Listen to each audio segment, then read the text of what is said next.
Bharat versus दक्षिण Africa one day series Ranchi के match ने कहानी लिखी है। अब उसका दूसरा अध्याय रायपुर में खुलने वाला है। रोहित शर्मा की बात करें तो उनकी 57 रन की पारी एक कप्तानी संदेश जैसी थी। तेज शुरुआत हो, जोखिम हो, इरादा हो और टीम को आगे बढ़ाने की जिम्मेदारी हो। रांची के उस मैच में रोहित की हिटमैन अप्रोच ने भारत को वो प्लेटफॉर्म दिया जिस पर खड़े होकर कोहली ने अपनी इनिंग को एक मास्टरपीस में बदला। अगर कोहली ने तस्वीर बनाई तो रोहित ने उसका कैनवा तैयार किया और अब ये पूरा कारवां रायपुर पहुंच चुका है। शहीद वीर नारायण सिंह इंटरनेशनल स्टेडियम, एक ऐसा मैदान जहां अब तक सिर्फ एक वनडे मैच खेला गया है। जनवरी 2023 का वो मुकाबला जिसमें मोहम्मद शमी और मोहम्मद सिराज की जोड़ी ने न्यूजीलैंड को 108 पर समेट दिया था। सिम, स्विंग, उछाल, पिच की हर परत भारतीय गेंदबाजों की साथी बन गई थी। भारत ने 30 ओवर शेष रहते 8 विकेट से मैच जीत लिया था। मतलब ये मैदान भारत के लिए नया है लेकिन अनजान नहीं। दिसंबर 2023 में इसी मैदान पर खेले गए T20 मुकाबले में भी भारत ने ऑस्ट्रेलिया को 20 रन से हराया था। यानी रायपुर की पिच भारत को रास आती है और भारत भी इस मैदान के मूड को समझता है। लेकिन कहानी इतनी आसान नहीं है। पहला मैच जीतकर भी भारत की सोच में कुछ हल्का सा तनाव है, क्योंकि टीम में कुछ प्रयोग थोड़ा उलझन भी खड़ी कर सकते हैं। ऋतुराज गायकवाड़ जो लिस्ट ए क्रिकेट में शानदार प्रदर्शन करते हैं, उन्हें रांची में चौथे नंबर पर भेजा गया, लेकिन वो इस रोल में जमे नहीं। गेंद उनके बैट से दूर भाग रही थी, टाइमिंग नहीं मिल रही थी और 8 रन बनाकर आउट होने के बाद ऐसा लगा शायद वह इस पोजीशन के लिए तैयार नहीं थे। वहीं केएल राहुल कार्यवाहक कप्तान होकर भी छठे नंबर पर उतरे और वाशिंगटन सुंदर एक ऐसा खिलाड़ी जिसे टीम मैनेजमेंट बार बार अलग अलग नंबरों पर भेजकर आजमा रहा है।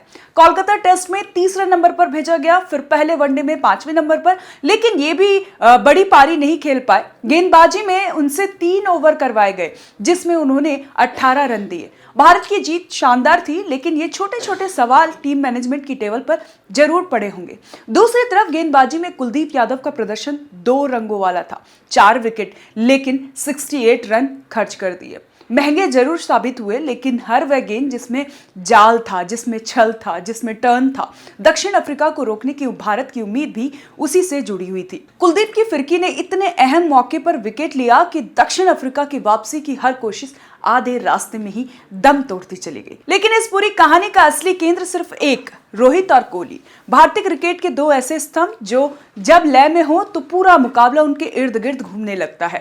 रांची में कोहली की इनिंग एक बयान थी और वो बयान थे, कहा था कि किंग इज बैक, नहीं, किंग कभी गया ही नहीं। उनके शॉट्स, उनकी फुटवर्क, उनका टेम्पो, सब कुछ इतना सहज और सुंदर था कि लगता ही नहीं था कि वे रन बनाने के लिए खेल रहे हैं।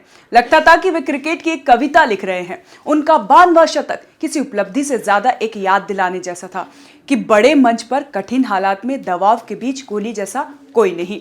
रोहित शर्मा की 57 रन की पारी भी कम नहीं थी, तेज, ताबड़तोड़, दबदबे वाली। उनका हर शॉट इस बात का संकेत था कि भारत इस मैच में सिर्फ खेलने नहीं आया है, जीत की धार के साथ आया है। रोहित का बल्लेबाजी टेम्पो टीम की बॉडी लैंग्वेज बन जाता है। अगर वो तेज खेलते हैं तो पूरी टीम में वही ऊर्जा दौड़ जाती है। अगर वो संयम से खेलते हैं, टीम भी वैसा ही गहरापन ढूंढ लेती है। अब रायपुर में भारत को इन दोनों की ही यही ताकत चाहिए होगी। रायपुर के पिच शुरुआत में तेज गेंदबाजों को मदद देती है। स्विंग मूवमेंट, हल्की स्विंग और गेंद बल्ले पर तेज आती है, तो रोहित के लिए ये पिच आदर्श हो सकती है। उनका बैकफुट गेम, उनका पुल शॉट, उनका कवर ड्राइव इस पिच पर चमक सकता है। कोहली के लिए भी ये पिच एकदम सही है, क्योंकि नई गेंद के बाद जैसे जैसे विकेट थोड़ा ब्रेक देने लगता है, गेंद रुक कर आती है, टर्न होने लगता है।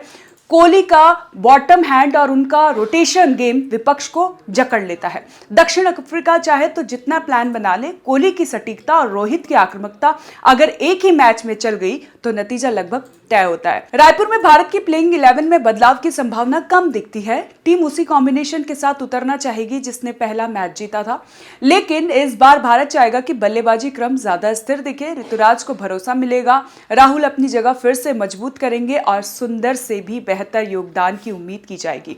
लेकिन रोहित और कोहली, ये 2 खिलाड़ी इस पूरे मुकाबले की दिशा तय करेंगे। अगर रोहित आक्रामक शुरुआत दे देते हैं, अगर कोहली बीच में अडिग खड़े रह जाते हैं, तो दक्षिण अफ्रीका चाहे जैसा भी प्लान बनाए मैच उनके हाथ में फिसलता हुआ दिखाई देगा। रायपुर का मौसम, रोशनी, दर्शकों का शोर और मैदान की ऊर्जा सब मिलकर इस मुकाबले को खास बनाने वाले हैं। दोपहर 1:30 बजे जैसे ही पहली गेंद फेंकी जाएगी, भारत चाहेगा कि वही कहानी दोबारा दोहराई जाए जो रांची में लिखी गई थी, और उस कहानी के दो मुख्य किरदार फिर वही होंगे, रोहित शर्मा और विराट कोहली।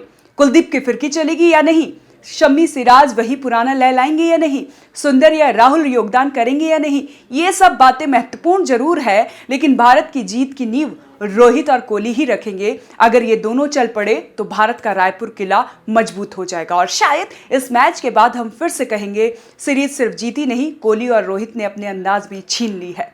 क्या लगता है आपको? आप हमें कमेंट कर जरूर बताएं और देखते रहे ONG न्यूज।